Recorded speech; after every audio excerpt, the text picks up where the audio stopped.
আল্লাহ ডাক দিয়ে বললেন, হাবিব, এমন কোন সৃষ্টি নাই যে সৃষ্টি রব আমি না। ও হুজুর, আপনার উম্মত আপনার ইজ্জতের চাদর ধরে টানবে, আপনার কিছু উম্মত হবে আপনার শান ও আজমতকে খাটো করবে। আমি আল্লাহ আপনাকে একটা মর্যাদা দিলাম, ওয়ামা আরসালনাকা ইল্লা রাহমাতাল লিল আলামিন।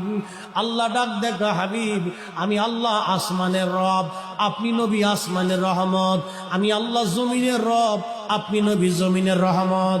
আমি আল্লাহ রহিমের রব, আপনি নবী রহিমের রহমত। আমি আল্লাহ বরজখের রব, আপনি নবী বরজখের রহমত। আমি আল্লাহ মেহশরের রব, আপনি নবী মেহশরের রহমত। আমি আল্লাহ জান্নাতের রব, আপনি নবী জান্নাতের রহমত। আমি আল্লাহ আরোহর রব,